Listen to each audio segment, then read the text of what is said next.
Bonjour, bonjour à tous et toutes. On va commencer avec un petit peu de retard, mais c'est le petit quart d'heure de retard. Le quart d'heure sénatorial, comme on dit ici. Monsieur le Président, Mesdames les sénatrices, Messieurs les sénateurs, Mesdames, Messieurs, permettez-moi, au nom de l'Association des Amis des Cahiers d'Histoire, revue critique, du Comité de vigilance face aux usages publics de l'histoire, du collectif Secret Défense, un enjeu démocratique, et du Réseau national d'action des archives, vous souhaitez la bienvenue ici, dans ce lieu qui a connu, il y a un peu plus d'un an, un vif et animé débat au sujet de l'accès aux archives classifiées. Nous souhaitons également remercier Madame la sénatrice Sylvie Robert et vous, Monsieur le sénateur, d'avoir accepté de parrainer ce colloque. En 1789, lorsque les élus de la Constituante décident d'inscrire dans la Déclaration des droits de l'homme et du citoyen le droit pour tout citoyen de demander des comptes à l'administration, ils souhaitaient un changement radical avec les pratiques antérieures, permettre une transparence. Cette volonté sera réaffirmée et institutionnalisée 3 ans plus tard par la promulgation de la loi du 7 Messidor en 2, qui organisait en France les archives. C'est dans son article 37 que les parlementaires réaffirment le principe d'une consultation libre et gratuite des archives. Aucun obstacle, aucune restriction n'y est mentionné. Ce n'est que plus tard que la notion de secret apparaîtra. Secret de la vie privée, secret médical, secret des affaires, secret de l'instruction et bien entendu le secret défense, une des thématiques de cette journée.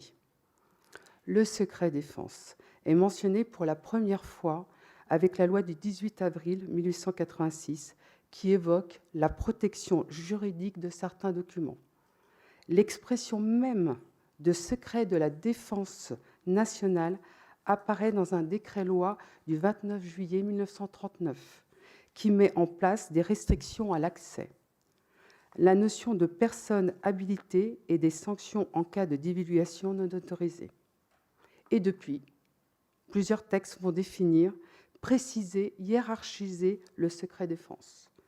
La loi sur les archives de 1979 va elle aussi réglementer l'accès aux archives en créant des délais de communicabilité en fonction des secrets que la loi souhaite protéger. Le secret défense y est mentionné. Un délai de 60 ans sera donc nécessaire avant de pouvoir consulter un document classifié. Une première entrave supplémentaire à ce délai renforcé va apparaître en 1994 avec la réforme du Code pénal. En mai 1996, le rapport sur les archives en France de Guy Bréban critique ce secret défense qui vieillit vite, mais va jusqu'à préconiser la création d'un nouveau délai, indéterminé. C'est la préconisation 21. Ce dernier sera institué par la loi de 2008, qui d'un côté institue le principe de libre communicabilité avec des délais réduits pour tous les documents, sauf ceux pour qui contiennent un secret que la loi a voulu protéger, et de l'autre, elle crée une 5e catégorie de délais pour les archives qui deviendront incommunicables, ouvrir et fermer en même temps. Après cette loi, on pouvait penser que tout était réglé. C'est sans compter sur l'administration et son pouvoir réglementaire.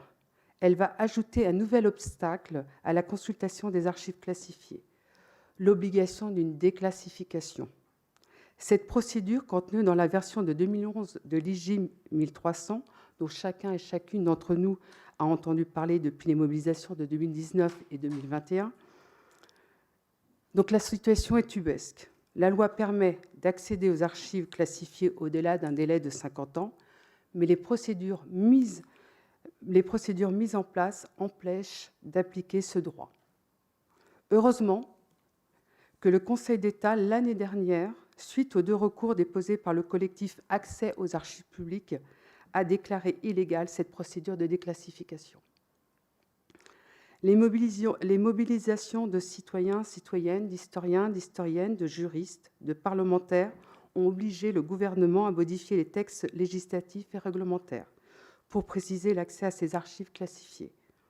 On peut souligner un fait assez rare, il me semble, le président Lafont tout à l'heure pourra nous en parler, et même le sénateur Ouzoulias, qui fait aussi le rapporteur de la loi PATR, ainsi que mesdames et messieurs les sénatrices et sénateurs, qui ont accepté de coprésider les tables rondes. Donc, fait assez rare, l'ensemble des membres de la commission culture, éducation et communication du Sénat ont été unanimes pour s'opposer aux modifications du Code du patrimoine et rejeter le texte proposé.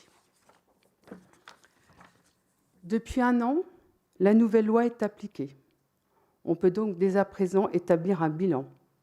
Amélioration, dégradation, statu quo pour l'accès à ces archives classifiées. Le programme que nous vous proposons aujourd'hui, espérons-le, permettra de répondre à cette question. Donc ce matin, après avoir évoqué l'accès des archives en France, nous nous pencherons aussi sur l'accès dans les autres pays, avec un focus particulier sur l'Espagne, qui discute actuellement de 2 lois sur le sujet. Cet après-midi, nous écouterons un témoignage, celui de Philippe Grand, qui a accepté d'apporter son point de vue sur l'affaire qui a marqué la fin de sa carrière avec sa collègue Brigitte Lenné. Nous reviendrons ensuite sur le fameux délai d'incommunicabilité et les conséquences qui n'avaient sans doute pas été mesurées en 2008. Et enfin, pour la dernière table ronde, nous avons souhaité poser la question de la nécessité d'une solution indépendante pour l'accès aux archives. Au vu de ce programme, on ne peut espérer que des échanges riches, constructifs et porteurs de perspectives concrètes d'évolution de la législation en se réancrant dans les principes posés par la Révolution française. C'est une action que nous sommes prêts à poursuivre avec les co-organisateurs de ce colloque et bien d'autres, dans l'association Archives et Citoyenneté, dont je vous parlerai en conclusion. Bon colloque à tous et toutes.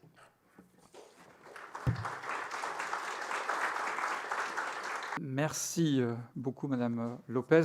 Je voudrais, au nom de l'institution sénatoriale, vous souhaiter la bienvenue dans cet hémicycle. Médicis, vous voyez, on est en plein dans l'histoire. J'espère qu'il n'y aura pas de journée des dupes. On verra ça plus tard. Je voudrais remercier vivement le président Lafont de sa présence, ainsi que mes collègues sénatrices, Nathalie Goulet, Sylvie Robert, et puis le questeur Sueur qui nous rejoindra. Il faut que vous compreniez... alors, moi, je ne dis pas cher collègue, parce qu'ici, on me l'interdit. On me dit, tu n'es plus historien, tu es sénateur, donc tu es collègue sénateur. Donc, cher ancien collègue historien, c'est très rare que pour un colloque de ce type-là, relativement technique, il y ait une présence sénatoriale aussi importante. Et je crois qu'elle marque notre attachement au dialogue que nous avons eu avec vous. C'est d'autant plus rare que nous ne siégeons pas, que nous sommes en intercession et que notre rentrée va se faire en octobre. Donc, je pense qu'il est important de souligner ce cas. On dit sans doute faussement que notre début du XXIe siècle se caractérise par la fin des idéologies. Je ne le crois pas, mais il y a au moins une idéologie qui est vivace, c'est celle du récit national.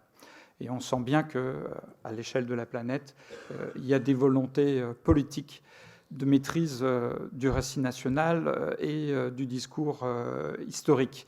On peut rappeler comme ça que la guerre en Ukraine a été précédée par une offensive dans le terrain de l'histoire par le gouvernement de Poutine, et que le président Poutine a pris un acte qui oblige les historiens à se référer à un comité national placé auprès de la présidence qui décide de ce qu'est la vérité historique agréée par le pouvoir politique et ce qui ne l'est pas.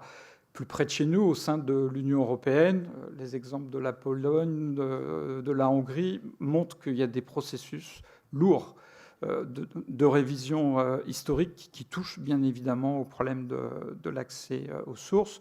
Et puis, en France, lors de la campagne présidentielle, on a bien vu que l'histoire, comme toujours en France, a été un enjeu politique important. Certaines des pièces qui ont été mobilisées dans le discours historique sont des pièces auxquelles d'ailleurs l'accès n'est pas aisé et parfois restreint pour certaines d'entre elles. Vous avez choisi le Sénat pour votre réunion et c'est bien évidemment pas anodin.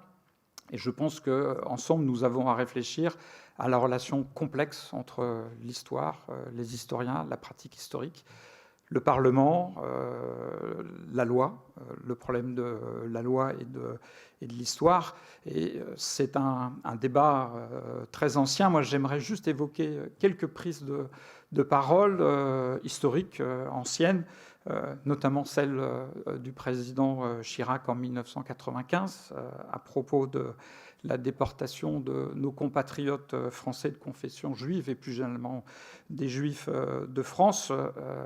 Déclaration officielle du président de la République, je vous la rappelle.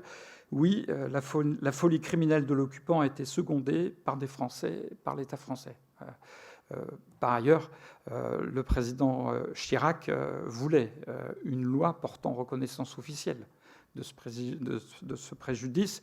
Il y a renoncé. Et on peut se demander si aujourd'hui, il n'y a pas une activité récente à le faire.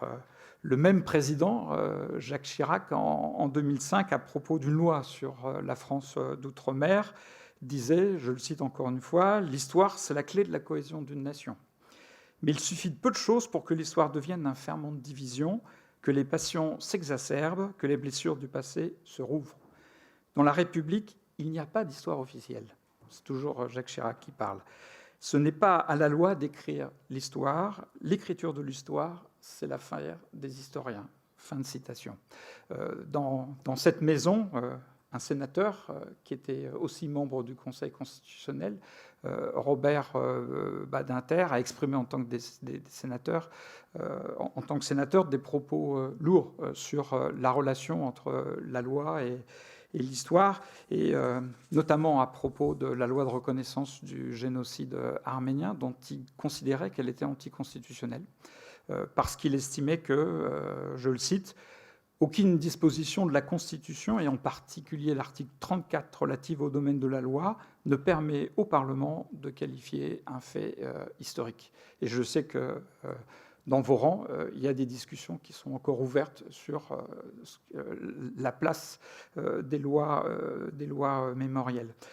Pour revenir à une actualité très récente, je laisserai le président Lafont exprimer son sentiment en tant que président de la Commission de la Culture sur les circonstances et la façon dont la révision cruelle à nos yeux de la loi de 1979 a été réalisée par le Parlement.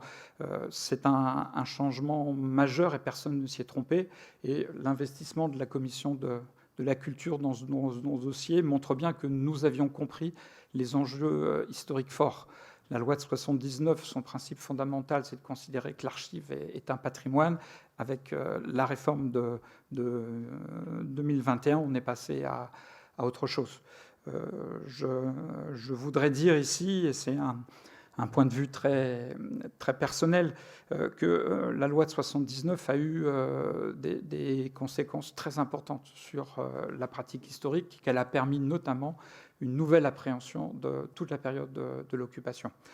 Souvenir très personnel, mon grand-père, colonel André, responsable des FTP de la région parisienne, n'a eu accès à sa fiche, la fiche qui avait été réalisée par les brigades spéciales de Vichy à la préfecture de police de Paris qu'au tout début des années 80, en 1983. Cet accès lui avait été refusé alors qu'il s'agissait de la fiche qui le concernait lui directement.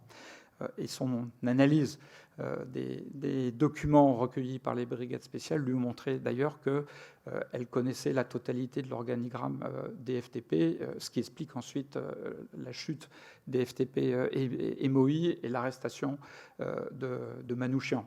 Il a compris à ce moment-là qu'il devait sa survie à un coup de chance, parce que les brigades spéciales auraient pu faire tomber tout le monde. Donc, c'est un petit exemple sur l'accès aux archives. Moi, j'aimerais en prendre un autre, parce que c'est un ouvrage très intéressant qui vient de paraître, celui de Philippe Buton sur l'histoire du gauchisme, où l'historien a mobilisé de façon très intéressante les comptes rendus des renseignements généraux, essentiellement au moment de 1968, c'est-à-dire il a essayé d'accéder aux documents de la série ouverte W, dont vous savez combien il peut être difficile. Et à cette occasion, il s'est aperçu qu'il n'y avait aucune directive nationale qui fasse qu'un historien, une demande d'un historien puisse être traitée de façon à peu près similaire dans certaines archives départementales. Voilà. Donc là, il y a un problème de fond, c'est que l'historien a du mal à faire valoir ses droits face au refus de communication de certains documents. Manifestement, la réforme de 2021 n'a pas facilité les choses, bien au contraire. Bien au contraire. Et la commission de la culture, je me permets de parler au nom du président pour un court instant, et moi-même aimerions bien que vous nous fassiez remonter toutes les difficultés que vous avez pu avoir dans votre pratique de ce qui est devenu le nouveau régime des archives. Je crois que c'est important, et c'est pour ça que vous êtes ici, qu'il y a une relation entre les parlementaires et ceux qui font vivre aujourd'hui la recherche historique. Je ne veux pas être plus long. Vous remercie encore de votre présence très nombreuse et vous souhaitez un très bon colloque. Merci beaucoup.